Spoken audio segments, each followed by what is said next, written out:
મારા વાલા પ્રિયો, ઈસુ ખ્રિસ્તના નામમાં હું તમને પ્રેમાળ શુભેચ્છાઓ પાઠવું છું। આજના સવારે તમે કેમ છો? શું તમે સવારે પ્રભુ સાથે વાત કરી છે? શું તમે પ્રભુ સાથે બેઠા હતા અને તેમની સાથે તમે સમય વિતાવ્યો હતો? શું પ્રભુએ તમારી સાથે વાત કરી છે? વિચાર કરો, ના મારી પાસે સમય નથી, હું ખૂબ જ વ્યસ્ત હતો। શું તમે આવી રીતે કહી રહ્યા છો? પ્રભુને સમય આપવો જોઈએ। શું આપણે મોડી રાત પડે તો પણ ખાવા માટે અને અન્ય કાર્યો કરવા માટે સમય વિતાવતા નથી? પ્રભુ સાથે બેસીને તેમના વચન સાંભળવા માટે, આપણે પ્રભુ સાથે વાત કરવા માટે થોડો સમય ફાળવવો જોઈએ, તો જ આપણા હૃદયમાં આશીર્વાદ આવશે। ઠીક છે, શું તમે આ ઇમારતને જોઈ રહ્યા છો? આ શું છે એમ વિચારો છો? ઈસુ ખ્રિસ્તે અમારી સેવા માટે આ બનાવ્યું છે અને આ જે છે ન્યૂ લાઈફ મિશન હોસ્પિટલ છે અને પ્રભુએ અમારા સેવા કાર્ય માટે આપ્યું છે। અમે અહીં લોકોની સેવા કરતા હોઈએ છીએ અને જે ગરીબ લોકો હોય છે તે લોકોને ઓછા ખર્ચે અમે અદ્ભુત તબીબી સહાય આપીએ છીએ અને દર શુક્રવારે મફતમાં અહીં એક તબીબી કેમ્પ યોજવામાં આવે છે અને બધા ગરીબ લોકોને મફતમાં અહીં તબીબી સહાય પણ આપવામાં આવે છે। આ પ્રભુએ આપેલી એવી વસ્તુ છે અને પ્રભુએ અહીં ઘણા લોકોના આશીર્વાદ આપ્યા છે, ઘણા લોકોનું ભલું કર્યું છે અને તે માટે પ્રભુની સ્તુતિ થાઓ। ઠીક છે, મને આ જગ્યાએથી તમારી સાથે વાત કરવાનો ખૂબ જ આનંદ થાય છે। આજે પ્રભુ આપણને જે વચન આપે છે તે છે પ્રાર્થના। હું તમને બાઇબલમાં લખેલી એક પ્રાર્થના વિશે હમણાં કહેવા જઈ રહ્યો છું। પ્રભુનો માણસ તેના ઘર અને પરિવાર માટે આ પ્રાર્થના કરે છે। બીજો સમુએલ તેના 7મા અધ્યાયનું 29મું વચન, તમારા આશીર્વાદથી તમારા સેવકનું ઘર સદા આશીર્વાદિત થાઓ।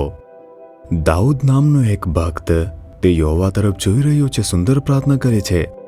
પ્રભુએ દાઉદને કહ્યું કે હું તારા માટે એક ઘર બનાવીશ અને પરમેશ્વરે પોતાનું વચન પૂરું પણ કર્યું। જો પ્રભુ પોતે તમારું ઘર બનાવે તો કેવું થશે? પ્રભુએ તે દાઉદ માટે બનાવ્યું।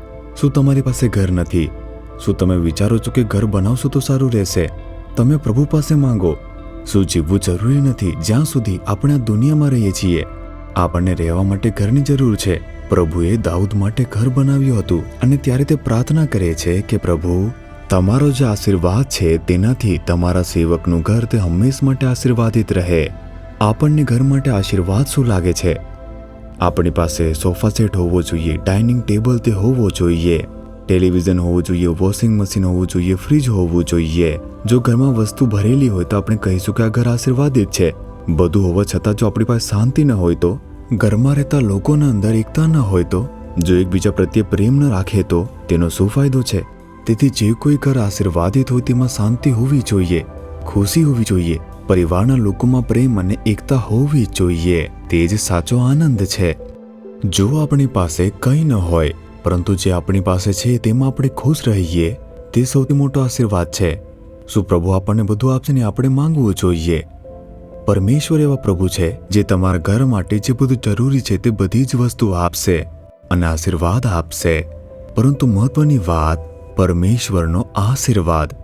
પ્રભુ તમારા આશીર્વાદ મારા ઘરમાં હાજર હોવા જોઈએ।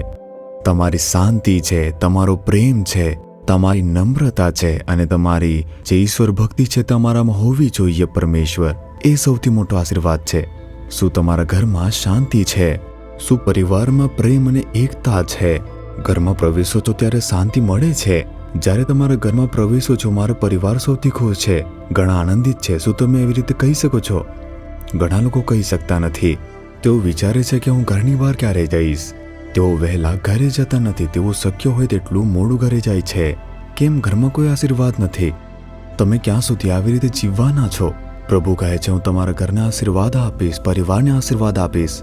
જો તમે માંગશો, પ્રભુ તમારા પરિવારમાં પરિવર્તન લાવશે। પ્રભુ તમારા આશીર્વાદ અમારા પરિવારમાં આવવા જોઈએ, અમારામાં શાંતિ આવી જોઈએ, એકતા આવી જોઈએ, પ્રેમ પણ આવવો જોઈએ, અમારા ઘરમાં આનંદ હોવો જોઈએ।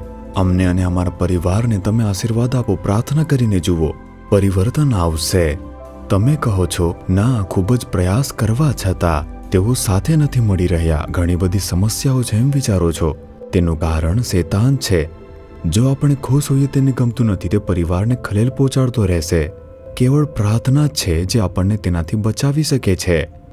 દરરોજ પ્રાર્થના કરો, નિષ્ઠાપૂર્વક પ્રાર્થના કરો, એક પરિવાર તરીકે 20 મિનિટ ગાઈને સ્તુતિ કરીને પ્રાર્થના કરો. પરિવારમાં એક પરિવર્તન આવશે. દાઉદની જેમ તમારે પ્રાર્થના કરવી જોઈએ. હે પ્રભુ, ભૂતકાળ છે, પરંતુ આજથી અમારું ઘર અને અમારું પરિવાર તમારા આશીર્વાદથી ભરેલું હોવું જોઈએ. પ્રભુ, અમે તમારા છીએ. અમારું ઘર તમારું છે. તમે અમને આશીર્વાદ આપો. શું પ્રાર્થના કરશો? નિષ્ઠાપૂર્વક પ્રાર્થના કરો. હે પ્રભુ, તમારા આશીર્વાદથી અમારું ઘર અને અમારું પરિવાર તે ભરેલું રહેવા દો. અમારા ઘરમાં શાંતિ, ખુશી અને એકતા પ્રેમથી દેખાવો જોઈએ. પ્રભુ, હું તમારું લોહી છાંટું છું અને તમારી રક્ષા માટે સમર્પિત કરું છું. ઈશુના નામમાં હું પ્રાર્થના કરું છું પિતા. Amen, amen.